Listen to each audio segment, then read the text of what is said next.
For Stefania Bratulich, it was hard enough living in communist Yugoslavia. Then there was her family doctor, who was stubborn as a mule to make sure she didn't receive her pension. That was until the craziest of miracles happened next. Welcome to Signs of the Times Radio.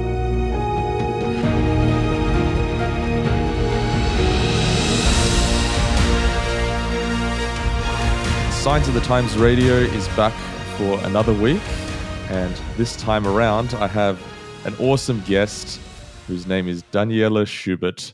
Danijela, this is the first time that we're getting you onto the podcast, but you and I go a bit further back. I think the first time I remember you is when actually my housemate had a bird and the bird escaped, and he was trying to call in people to try and find the bird, and you were the actual owner of the bird, it turns out. And then it was much later on that I actually found out that we were sort of colleagues. I guess you were working at the office across the road from mine. Yes. What a funny memory. Yes, I do remember that very much. I think the bird actually flew up into the neighbor's tree, and we didn't know how to get it to come down. But then you arrived at the door, you called to the bird, and the bird obeyed you and came back. Yeah, something like that. Yeah. Well, we don't actually have that bird anymore. I think it's living in Queensland now. But just sort of give us a bit of an introduction to yourself. You are probably one of the most educated people that most people will have come across. You have 2 master's degrees, a doctorate. You've worked as a missionary, a teacher, an associate secretary, and a women's ministry director for the Seventh-day Adventist Church. Wow, what a storied career. Just 2 masters and a doctorate. That would have been a huge amount of time studying that. Yes.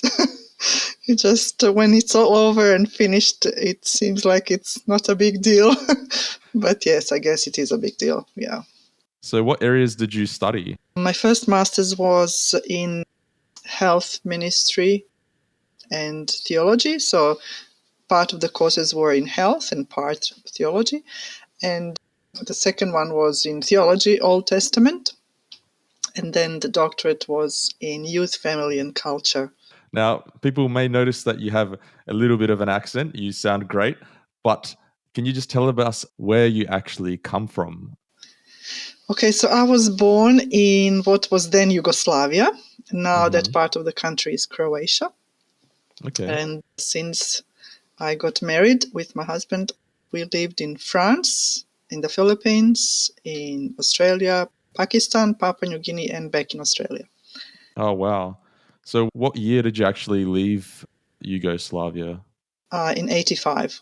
Is your husband also from that part of the world? Yes. Mm-hmm. You've traveled far and wide. But one thing that many people might not know is that Yugoslavia at the time that you were growing up was also communist.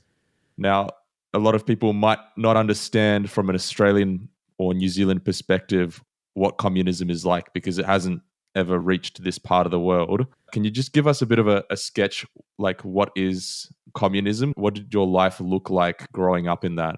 Yeah, we talk about Yugoslavia as a communist country, but in the title was actually socialist. And it was kind of in between. Yugoslavia was a member of non-aligned countries. So it was not part of Eastern Bloc and it was not part of the Western Bloc. It was in between. So people from Eastern Bloc like Hungary, Poland, Czechoslovakia at the time would come and have holidays in Yugoslavia because that was from the East considered as socialist or communist country. But also people from France, Germany, Italy would also come and have holidays in our beautiful Adriatic Sea because our country was not considered communist the same way, as Eastern Bloc. So we were kind of in between, and we had much more freedom than some other countries. Like as a child, I went to Italy many times, while other countries that I mentioned before, they were not allowed to go to Western countries. Yeah. So it was a bit different, but it was definitely a socialist system where everybody is supposed to be the same, like people are all supposed to have the same rights, the same benefits. But people are people, and even there are some who had more benefits than others. But yeah, it was an amazing place to grow up in. Like we all had free schooling, free medical services, which was really great. Yeah. Is it true that in communism also, what was it like with owning of property? If you had an apartment, was it actually just owned by the state, or were you able to own your own like properties? You were able to own some properties. Much of properties were state, and when the government took over, a lot of properties were appropriated. So many people lost their properties if they were larger of a certain amount. But yes, you were able to own property. However, private ownership, private businesses were kind of looked down upon, Mm-hmm. but they were allowed. Wow. Incredible stuff that would have come with its fair share of challenges. And that's actually one of the ones that we're getting you on for, because in this month's Signs of the Times magazine, you recount an experience that your mum had. Now, just going back a little bit and looking about what it was like in Yugoslavia, what was the sort of predominant religion at the time in the country? In Yugoslavia, you have three main religions. In the West, which would be Slovenia, Croatia, they had Catholicism. And then in the East, Serbia, Macedonia, and part of Bosnia, they would be Eastern Orthodox. And then Bosnia mainly had, well, they had mix of three, but they were also quite largely Muslim. Nevertheless, all of those religions were very suppressed during the time of communism. So you were not really supposed to believe, because as a communist you don't believe in God. There is no religion. So although we officially had rights to meet, the stigma that you get in society because of that is huge. And you could not get certain jobs, you could not finish certain schooling if you were not part of the Communist Party. Yeah. Wow. Now, you recount an experience or a series of things that happened around the 1960s to your parents. So, were your parents prescribing to any one of these religions that you just mentioned? My dad did not. If anything, he would be Catholic, but he did not go to church. My mom, who was a devout Catholic, she searched for a different faith. It was her dad who told his children that Catholic Church is not the right church, and that Sunday is not the right day to worship, and that they should search for the right church. And my mom was the only one of the children who actually took that very seriously and went and searched for a church that is not worshiping on Sunday. And so she found a Seventh-day Adventist church and joined that church, and struggled really, because not only was her family against that, but government too. Yeah, so it was very difficult time to make that kind of choice, but my mom felt that this is so important, and she was willing to pay the price. Yeah, so what was it like for that church at the time? Were they meeting in secret, or were they allowed to meet, but it was just they were frowned upon by other people in society? They were allowed to meet, but they were frowned upon by society. Yeah. So what sort of challenges, apart from obviously, what you mentioned with your family, your uncles and aunties looking down at her, what other sort of challenges did she face by doing that big switch for her? Well, my dad, who she was married to, was not happy at all with that. I think that he burned her Bible once. When she would visit her mom, would on purpose cook meat that my mom refused to eat, and there would be arguments. The other people also had problems like in schooling. I remember my mother-in-law saying how when she went to school, primary school, she would be stood at the door and the teacher would tell other children as they walk out to spit in her face because she worships on Sabbath. My sister was telling me that her teachers, because the school was on Sabbath, so you missed classes, and then teachers would on purpose give special assignments so that you are not able to do them, and so you get a bad grade when you come to school on Monday. And they also prohibited other children to give you those assignments, and they were saying that if they give you those assignments, they are going to be punished also.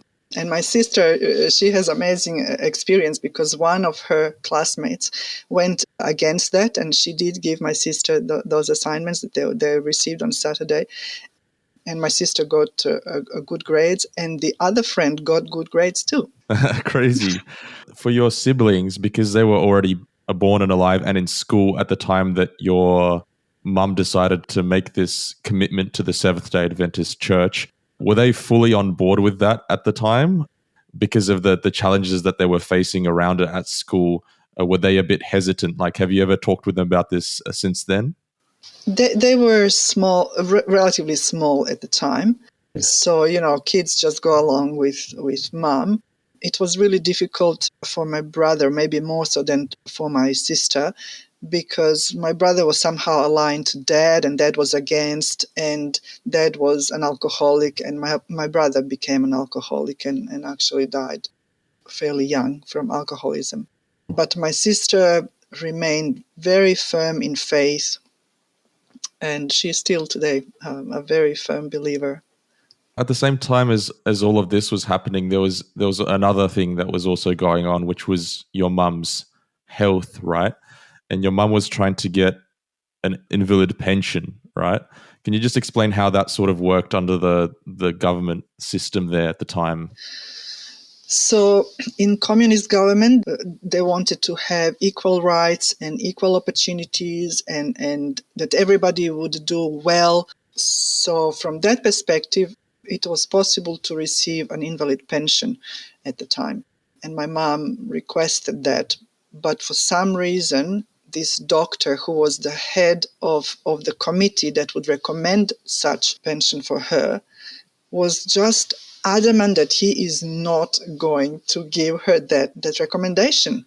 I'm not really sure why, but he was just so against. And every time she gave her papers, it was rejected, and the government allocated doctors. They would follow what these doctors said. Like, he was her doctor, and he was also the doctor head of that committee.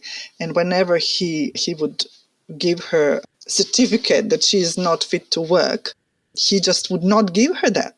Just would not. And she was at the end of her wits, what to do. She was not able to work. Her spine was really caving in. I have no idea how hard that must have been. Your whole body, upper body, kind of shrinks. And those movements in the body, the spine going down, the movements of all the organs and everything, that she was in so much pain that for me it's hard to even comprehend. And yet the doctor would not give her that. Your mum was really persistent as well, because it wasn't just her meeting with her doctor. She then also offered to work for him. Yes, Right? that was a bit of a cheeky from her, She's quite cheeky in some way. And she thought, oh, let me do this like a trick. I will be I have somebody for you to do your work. And he was like all excited. Oh yeah, who that is? And she said, it's me. So he was like, no way, you cannot work. And she said, well, then give me that certificate. And he said, no, I will not do that. In some way, it seems like his heart was such that only a power from outside would change his heart. And that's what happened. Mm. Now, just before we get into what actually went down there, from your mum's point of view, because he was her government-appointed doctor, she couldn't exactly just go to another doctor and try and persuade him, could she? Well, she did go to a private doctor Mm-hmm. because this other lady that she met, who seemed much better health, received invalid pension. And so my mom said to her, how did you get it? And so this lady gave her a few tips. And one of those tips was, well, don't just go to government doctors, you go to private doctor and have both of those certificates with you so that you can show the commission that there is something foul going on here. How come on the same day you can have one doctor say you are not fit to work and another doctor say you are fit to work? Something is not right. And so she did that. She went a few times and then again tried to put her case forward. Now, it was at that same time that, obviously your mum was struggling with this thing. And because she'd also come into the Seventh-day Adventist Church where there was a big emphasis on prayer, she started praying quite a bit for an answer, for a solution. Like you said, your mum was in a lot of pain. So she was doing prayer and she was also doing fasting. Now, for some people just hearing about that might be a little bit confused by that practice. What sort of significance did those two things have for her? What sort of power did they have for her? When you are fasting, something happens to you. Your mind clears, your thought clear, your whole attitude towards life becomes different. And I would recommend that for anyone, religious or non-religious. It's a really good way of getting in touch with something important. Yeah, so my mom felt that she needed to do that. She needed to have this special time of consecration, of thinking, of dedication, of reflecting, and preparing herself mentally and physically to meet this committee. Yeah, Yeah. and with that, of course, came the prayer. Prayer is a conversation with God, a conversation with power outside of you, and then she did not want to be alone in that, so she had other people praying for her. She asked another friend who was also going to church, and she was also our neighbor. And she also told my sister and my brother to pray. My sister definitely remembers praying for that specific thing, and the excitement later on. Yeah. So that must have been an intense 3 days while this committee is meeting to decide if they're going to grant this pension to your Yeah. mum. Now, come the end of those 3 days, and your mum goes out there to meet with the doctor and find out what the verdict is. What happened next? So the 3 days she prepared beforehand, and then on the day was the day when the committee met. They had all the paperwork, and then they physically examined her and interviewed her, and then she was part of those deliberations somehow, because she remembers hearing the head doctor speaking very much in favor of this decision to give her invalid pension, and she was surprised to hear that he is speaking in her favor when he vowed he is not going to give her that pension, that recommendation. What did the doctor describe as his reasoning for then deciding to grant her the pension?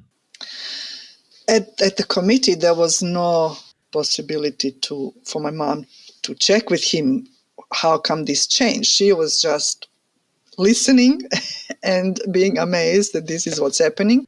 He went ahead and supported her medical situation. Basically, he was telling the truth. He was telling the truth. This is what the situation is. That's what was the truth. What he decided before, that he is not going to speak in her favor, that would not have been truth. But this time he did speak truth. But it was later on that my mom found out why. Your mum, first of all, would have been shocked there because he'd been telling her that it was going to be a no and then it became a yes. Like that just comes out of nowhere. Was your mum shocked and surprised by that? Yes, she was. Yeah, she was. Although, it's amazing to witness in front of your eyes answer to your prayer. So it's really amazing. So when did she actually have the opportunity to talk to Dr. Hang on, I'm going to try and pronounce his name correctly, Dr. Bilanovic, and ask him about why he granted this decision? So it was the next day that she went, because on the day the committee met, but all the paperwork was not finished. So the next day my mom went to collect the paperwork, which she then submitted to government, and government simply started sending money. So the next day when she went to see the doctor told her, "I don't know what happened to me. I did not want to talk what I talked." And my mom was asking him, so what you said, was it true or not? He said, "Yeah, it was true, but I did not want to give you this." And my mom said, "So then why did you?" And then he told her the story of what happened to him. And that's how we know, because he told my mom what happened. So the night before the committee was to meet, he went to bed, as usual, to sleep. And as he was about to fall asleep, somebody was in his room and tapped him on the shoulder. He was startled, woke up and, opened his eyes and saw that there is this big person, shiny person. And this person asked him, "What about the matter of Mrs. Bratulich?" And then he vanished, that other person. So that was really weird. And the doctor slowly calmed down and thought, okay, maybe he just, imagined something, maybe it's not true. And so he calmed down, he was about to fall asleep again. Then the same thing happened again. Again, this amazing big person, shiny person, appeared in his room, tapped him on the shoulder and said, "What about the matter of Mrs. Bratulich?" And apparently this happened the whole night. He said to my mom he did not sleep 1 minute that night, and he just could not imagine having another such night in his life. And so on the day, he simply spoke the truth. It's so interesting that as well, that appearance of that shiny man that spoke to Dr. Bilanovic was not telling the doctor what to do either. He was just asking the question. Yeah. What about this? Yeah. What a curious experience. Now, obviously, then that was amazing news for your mum because she was able to receive this pension, which was able to support her as well. But what she did next is so curious because she actually went to your doctor with a Bible just to share a little bit about explaining what he'd seen that night, maybe. What was his reaction to receiving that from your mum? Yeah, so this doctor, Dr. Bilanovic, was my mom's doctor. In those days, you did not choose where you will go. This is your doctor, So anytime she needed to see the doctor, she went and saw him. Yeah, so she decided to give him a Bible when she went next. And Bible was not something that you freely kind of gave in those days, Bible was religion. So she did not know how he was going to react. So it took a courage from my mom to actually bring the Bible to him. But his reaction was amazing. He saw the Bible and he just took that Bible to his chest and was just amazed. He said, "Mrs. Bratulich, you gave me the Bible." He was just so grateful to have Bible. Yeah, I'm sure that he was a very staunch communist, being a doctor. So, yeah, it was not easy for him to get a Bible. And I think if he was even seen to go and purchase a Bible, that would not have been a good thing. But he received it from a patient, so it was fine. And he seemed to be really delighted to have the Bible. And your mum, now having received that pension, she was still attending the church, and obviously her faith would have been stronger than ever, knowing that one of her prayers was answered. What did she do after that experience? It was a change that happened to our whole family, not just my mom. My brother and sister remember how from then on we had much more food available at the table. We had things that we could not ever afford before, and everybody was really grateful. My mom was so careful with money and how she does things. She was, an environmentalist before I even knew there is such term, and minimalist and saving and recycling and all of that. I grew up with mom who did all of that, and it helped us to have food on the table. And not just for me personally, my mom was able to pay for my school fees when I went to private school, and she was amazingly faithful to God. With her offerings, she was able to help many people. She was lending money. I could not imagine how can somebody with such little pension be able to help others, but she did. Amazing. Yeah. For you growing up as the third child, now obviously as we mentioned before, like you've got those two masters, a doctorate, and you've worked in so many places around the world preaching God. Was it your mum's faith that inspired that? And what has she meant to you in the fact that she's been so steadfast in her belief in God to even do these sort of risky things in Yugoslavia? What has that meant to you? She has definitely been a role model. The way she raised me up, the strictness with which she raised me up, made a very firm foundation on my character, and her faith and her prayers for me have kept me going for the rest of my life, really. In the last maybe 20 years, I remember how encouraged I was with my mom and the way she saw the world, the way she was happy with her life, the way she told everyone about Jesus, the way she dealt with people, how she treated children. Yeah, she was just unbelievably great model. In her local church, some people call her, "You are our legend," and she really was. Yeah.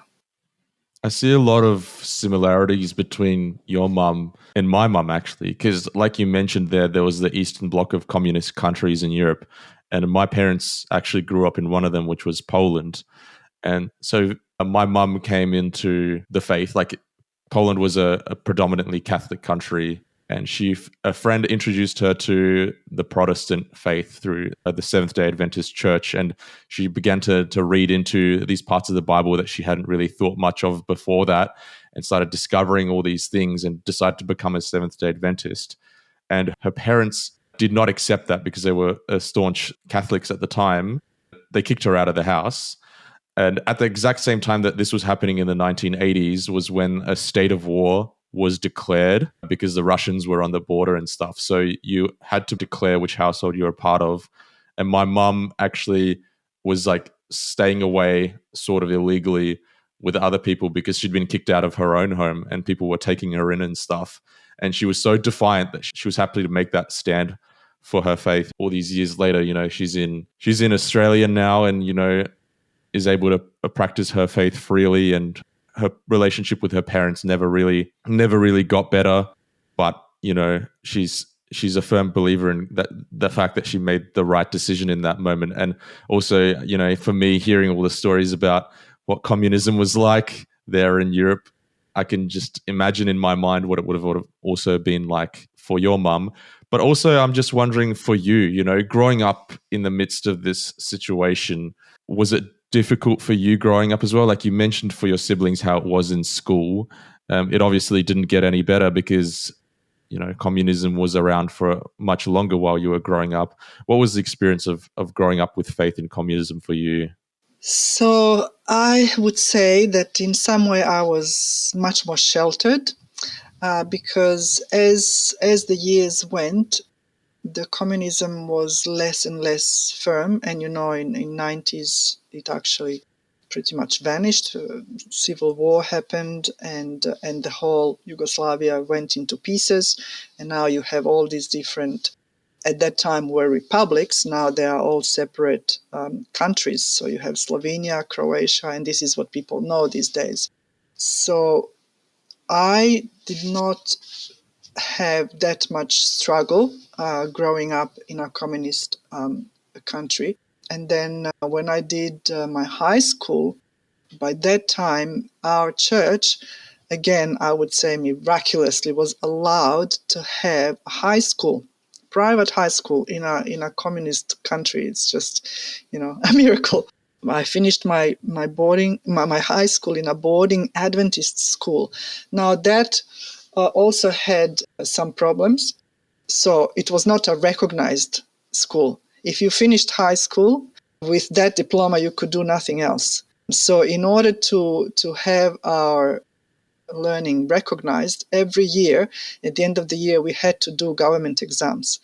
And that was so difficult, to do the whole year in like 1 or 2 weeks, sometimes 2 or 3 exams in a day. That was really, really difficult. So we did that.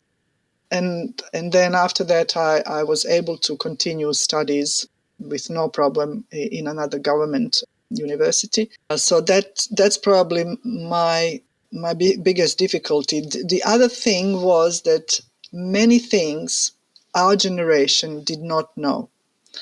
We did not know what was happening. People were not talking about difficult times. And the government spoke a lot about we are all brothers and sisters, we are all the same. And so even in that school, in the high school where we were together, we were friends from the whole Yugoslavia. About 200 plus kids from all over Yugoslavia came to this one place, and we studied together. And even today, it's like 40 years later, we are still friends with those people because the friendships you formed over there were amazing. And when we studied subjects like Marxism and communism, we had a pastor who was teaching us that. So he was not only teaching us the theory and practice of Marxism, but he would then be able to give us Christian perspective on that. So we were really well grounded in what we learned. Obviously, when people ask you, where are you from? And you tell them you're from Yugoslavia, and they ask, where's that? And then you have to go into the little history spiel. Has that been a challenge for you as far as your own national identity because of all this that has happened? Well, it is a bit tricky, yes. And the trickiness goes even further because my mom, when she was born in Italy. And her mother's tongue, official, was Italian. But then Yugoslavia came and she had to learn a different language, so that was Croatian. But she also had another, which was her mother's tongue, which I did not understand.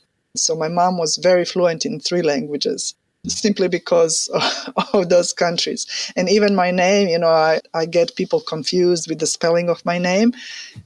That's not how my mom wanted my name to be spelled. My mom wanted to be spelled without J, but J in there was Croatian grammar. And so whoever wrote the name in hospital, they put the grammar as they wished, not as my mom wished. But it's a reminder of where I come from and who I am. And these days I generally say that I'm from Croatia, which used to be part of Yugoslavia. Yeah. Now, just as we finish up, I just want to have just one final reflection. Your mum obviously had that experience as well as many other experiences, I'm sure. And then you also had the experience of, like you mentioned, growing up and luckily being able to study at the high school and being able to practice your faith despite everything that was going on around you. Can you just reflect on how you feel God has guided your journey into now being a person who teaches God, who seeks to introduce people to God through the work that you've been doing around those various countries like France, like the Philippines, like Australia that you mentioned? What has God meant to you and your family now that you're with your husband as well? What has he meant to you? I believe that God has looked after me in so many different ways, from birth till now. There are many stories I could be sharing, from starting, how I was born and when, and what are the accidents that I had where I could have died, both when I was small and later on when I was married. Things that I know were times when I could have died, but God felt that I should be living and telling the stories and encouraging others. And so that's what I've been doing. And it has not always been easy. I feel that the forces of darkness have really worked hard on me. I have been struggling with negative thoughts and depression for many, many, many years. But all through that, I come back to God always. And I know that He is loving me, that He has a special work for me, and that He is blessing other people with me. So, yeah, I am really blessed to have had the life that I have had. I could not have imagined anything like it. So God's way and God's plan for my life was way beyond, way much more beautiful and amazing than I could have ever imagined. Yeah, well, absolutely. Well, thank you for giving us just a small snippet of insight into the life that you have lived and indeed with your mum as well. I think we have to do another one to talk about those little things that you hinted at over there, because it seems like there's so much more that we have to learn from your life story. But for now, I guess we'll leave it there until next time. I really appreciate you joining us today to share, Danijela. Thank you so much. Thank you. Thank you, Daniel. It was good to be here and talk with you. Today's episode was based on an article appearing in this month's Signs of the Times magazine. A subscription is just $26 for 11 issues a year. To find out more, visit signsofthetimes.org.au in Australia or signsofthetimes.org.nz in New Zealand.